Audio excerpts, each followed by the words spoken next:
20 आठवड्याच्या आत आम्हाला संपूर्ण आराखडा आखून द्यायचा आहे. माहितीये का रायगडला? आमच्या मुलामुलींना माहिती आहे का उद्या इथे कोणत्या प्रकारचे जॉब्स येणार आहेत? काही कल्पना आहे का आपल्याला? काही माहिती नाहीये. रस्ते करायचे नाही, उद्योग कुठचे येतात ते दाखवायचे नाही, सांगायचे नाही, सगळं लपवून ठेवायचं. मला ते फालतू गोष्टी आहेत, अत्यंत फालतू गोष्टी आहेत. पालक म्हणजे कोण? आईबाप ना, त्यांना आईबाप मानायचे का? स्थानिक जे आमदार बिमदार सगळे लोक जी मंडळी आहेत, राजकीय हस्तक्षेपामुळे या सगळ्या गोष्टी होत नाहीये. मागे मी एकदा नितीन गडकरींना मी फोन केला होता या बाबतीत. मी त्याला विचारलं होतं, मी एकदा बोललो पण होतो, आणि गडकरींनी मला याचं उत्तर दिलं होतं की कॉन्ट्रॅक्टर कंटाळून निघून गेले. आता नितीन गडकरी जे या रस्ते आणि या सगळ्या गोष्टींचे केंद्रीय मंत्री आहेत, ते जर समजा कोकणातल्या कंत्राटदारांबद्दल कंटाळून निघून गेले असं जर म्हणत असतील तर ते कंटाळले कोणामुळे? कशामुळे कंटाळले? आतापर्यंतचा रिवाज असा आहे की तुम्हाला जर रस्ता बांधायचा असेल तर त्याला लँड ऍक्विजिशन म्हणतो, ती लँड ऍक्विजिशन ही सरकारने करून द्यायची असते आणि मग पुढे कंत्राटदार ती गोष्ट करतो.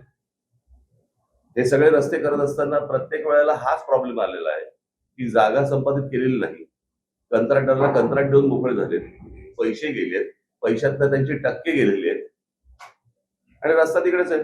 हे वर्षानुवर्ष याच गोष्टी होत आल्या, अशाच होत आहेत. आता नवीन बांधलेल्या रस्त्यावर मी आलोय, काय अवस्था आहे नवीन बांधलेल्या रस्त्याची? मला आता हे काहीतरी त्या इथे घेऊन जात आहेत त्या बायपास. मी त्यांना तेच विचारलं, म्हटलं नुसत्या एका बायपासने काय होणार आहे? बनवलेला रस्ता, नवीन बनवलेला रस्ता हा पण जर खराब होणार असेल त्या बायपासने काय होणार आहे 2 किलोमीटरच्या?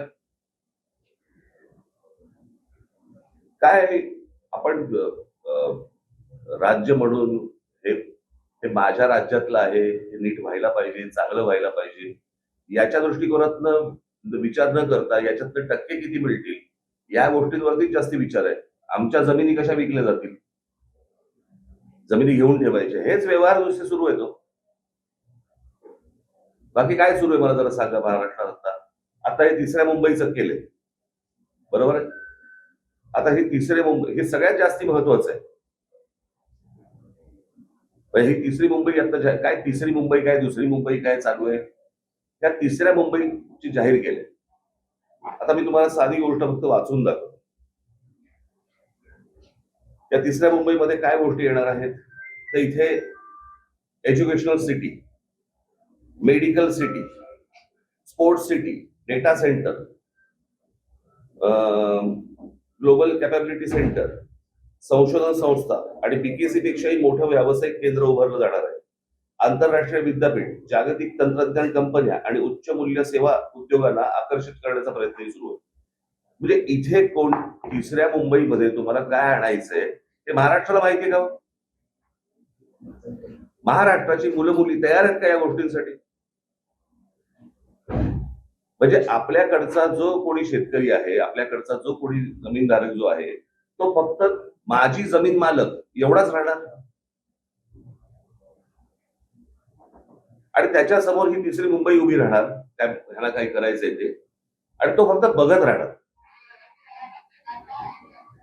म्हणजे या संपूर्ण पेण, पनवेल, उरण या सगळ्या भागातली जी रायगड जिल्ह्यातली जी मुली आहेत त्यांना काही सांगणार आहोत का आपण? त्यांना काही तयार करतोय का आपण की परत बाहेरच्या राज्यांमधून लोक येणार, पुन्हा इथे नवीन वसाहत होणार? आज जे पुण्याची वाट लागली आहे, जी आपल्या बाकीच्या शहरांची जी वाट लागते, बाहेर कळतंय, बाहेरच्या राज्यांमध्ये कळतंय की काय होणार आहे, त्याप्रमाणे त्यांच्या पोरापोरींना तयार करतायत ते आणि महाराष्ट्रात पाठवत आहेत.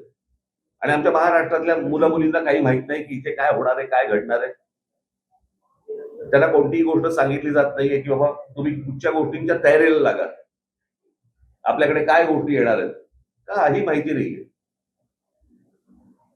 शहरं उभी करायची, रस्त्यांची वाट लावून टाकायची, त्याच्यामध्ये जमिनी विकायच्या आणि जमिनी विकणे एवढा एकमेव धंदा महाराष्ट्रात सुरू आहे. कोकणात तर सर्वात जास्ती. कधी कधी वाटतं आता कुठच्याही डेव्हलपमेंटला विरोध करण्यासारखं काही नाहीये, परंतु कोकणाची परिस्थिती पाहिली तर डेव्हलपमेंट नको अशी परिस्थिती आहे आज. कारण ती जर समजा स्थानिक लोकांच्या जर वाट्याला येणार नसेल तर ही डेव्हलपमेंट काय करायची? म्हणजे स्थानिकांच्या काय म्हणतो त्याला जीवावरती ह्या सगळ्या गोष्टी उभ्या करायच्या, त्यांच्याकडनं जमिनी घ्यायच्या आणि त्यांना उद्ध्वस्त करायचं. हा जो जमीन मालक आहे हा काय करेल मला जरा सांगा ह्याच्या पुढे? त्यांची पोरं पोरी काय करतील?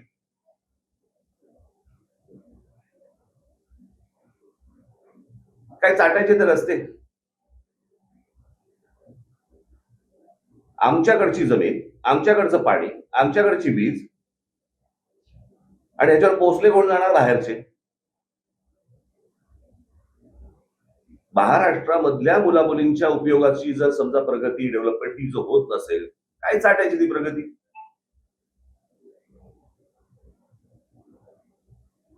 हे कोणासाठी सुरू आहे?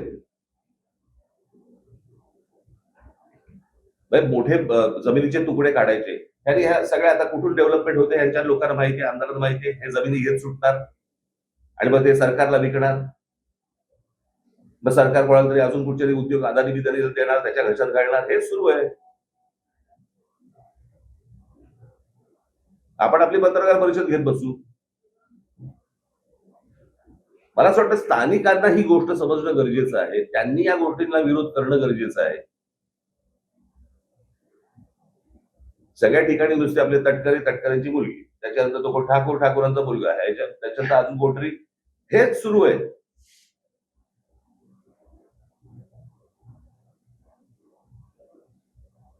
आणि आमच्या लोकांना समजत नाहीये की काय प्रकारचं पुढे काय त्यांच्या समोर आयुष्यात वाढून ठेवलेलं आहे. काही नाही, अंधकार.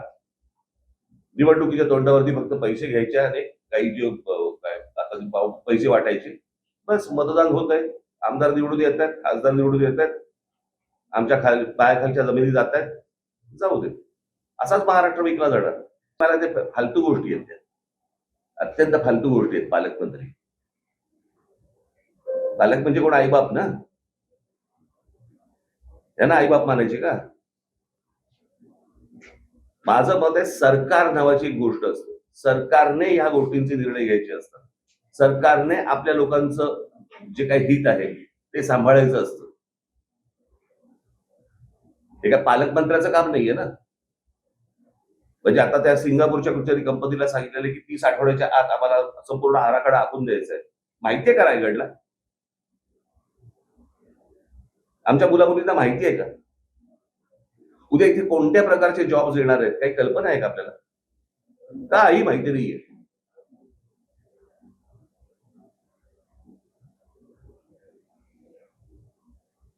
रस्ते करायचे नाहीत, उद्योग कुठचे येतात ते दाखवायचे नाहीत, सांगायचे नाहीत, सगळं लपवून ठेवायचं. अर्थातच मग म्हणजे काय, ते कोणाच्या ते उद्योगपतींच्या हिताचं सगळं सुरू आहे ना. अजून काय सुरू आहे? 15 वर्ष ऐकतोय ना आपण हे. किती वया झाल्या आतापर्यंत? आत्ता ही परिस्थिती आहे की 30 आठवड्याच्या आत आम्हाला संपूर्ण आराखडा आखून द्यायचा आहे. माहितीये का रायगडला? आमच्या मुलामुलींना माहिती आहे का? उद्या इथे कोणत्या प्रकारचे जॉब्स येणार आहेत, काही कल्पना आहे का आपल्याला? काही माहिती नाहीये. रस्ते करायचे नाहीत, उद्योग कुठचे येतात ते दाखवायचे नाहीत, सांगायचे नाहीत, सगळं लपवून ठेवायचं.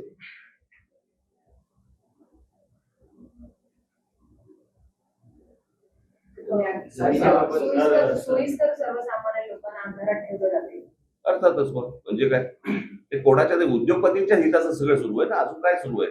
15 वर्ष ऐकतोय ना आपण हे. किती वया झाल्या आतापर्यंत? आत्ता ही परिस्थिती आहे, बरोबर आहे. परत तुम्ही उद्या येणारच आहात गणपतीच्या वेळेला.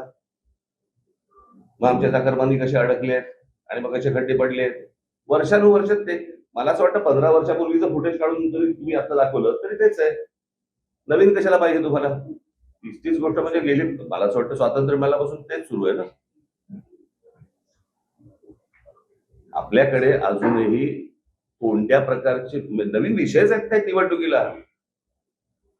आम्ही नोकरी देऊ, आम्ही पाणी देऊ, आम्ही रस्ते देऊ, हेच सुरू आहे अजून. मी मागे एकदा माझ्या मुलाखतीमध्ये मी सांगितलं होतं, मी एकदा स्वित्झर्लंडला गेलो होतो, बरीच वर्ष झाली त्याला. आणि तिथे गेल्यानंतर मला सगळी तो देश फिरत असताना मला पहिला प्रश्न पडला, तिथला विरोधी पक्ष भांडतो कशावर? सगळं सुंदर आहे, सगळ्या नोकऱ्या आहेत, गाड्या आहेत, सगळं सगळं छान आहे. तर तिकडचा विरोधी पक्ष काय म्हणतो, काय देऊ? आपल्याकडे हेच सुरू आहे. वर्षानुवर्ष आपण त्याच विषयांवरती निवडणुका लढतो, तेच विषय सुरू आहेत. काही त्याच्यामध्ये बदल नाही. अरे विकासाला विरोध नाहीये. माझं म्हणणे, माणसांना अंधारात ठेवू नका इथल्या. इथल्या मुला-मुली आपण तेच बोलतोय ना.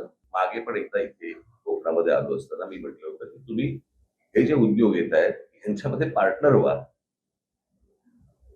कळलं का? तुम्ही जमिनी विकून तुमचा तुमचा विषय संपला. आपण एक त्यातलं सुंदर उदाहरण जर समजा आपण बघितलं, तर पुण्यामध्ये मगरपट्टा, बरोबर आहे. सगळे शेतकरी एकत्र आले, सगळ्या शेतकऱ्यांनी मिळून एक मोठ्या प्रकारचा एक प्रकल्प उभा केला, बरोबर आहे. ते जमीन मालकही राहिले आणि प्रकल्पाचे मालकही राहिले.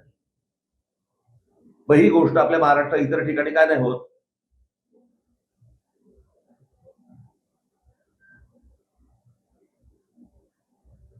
तुम्हाला कोणतरी येतं, तुम्हाला जमीन विकायला सांगतात, तुम्ही काहीतरी पैसे घेता आणि मोकळे होताय. मोकळे होताय म्हणजे काय? मी अनेकदा सांगत आलेलो आहे, तुमचं अस्तित्व ही तुमची जमीन आहे. तुमच्या पायाखालची जमीन गेली, की तुम्ही कोणत्याही भागाचे कोणी नाही आहात तुम्ही. तुमचं अस्तित्व संपलं. हे रासायनिक कारखाने-बिरखाने खूप नंतरची गोष्ट. पहिली जमीन विकणं, इथून पहिली सुरुवात आहे. प्रश्न असा आहे, की ह्या सगळ्यांनी मिळून एका गोष्टीचा विचार केला पाहिजे, की आमच्या कोकणाचं काय होणार? हे बघा, प्रश्न असा आहे, की हे जर समजा सगळे आमदार एका आवाजात बोलले असते, तर इतकी वर्ष लागली असती का हो रस्त्याला? म्हणजे कोकणात रस्त्यावरून फिरताना रस्ते लागणं काय असतं एखाद्या गोष्टीचे, हे कळतं आपल्याला. अरे मग मी आता काय बोललो रे तुम्हाला? तुम्हाला माझ्या बोलण्याचा हे कळत नाही का रे? की जर समजा इथे या गोष्टी येत आहेत, तर तुम्हाला समजल्या पाहिजेत ना रे. तुम्ही पत्रकार आहात, तुम्ही शोधल्या पाहिजेत ना. तुम्ही लोकांचं प्रबोधन केलं पाहिजेत ना. तुम्ही स्थानिक आहात ना, की नाही आहेस? स्थानिक आहेस. मग या गोष्टी केल्या पाहिजेत ना. लोकांना जर समजत नसेल तर ते शोधत जाणारच आहेत ना बाहेर. एमआयडीसी वगैरे, अहो एमआयडीसी कुठे घेऊन बसलात? मी आता काय वाचून दाखवलं तुम्हाला?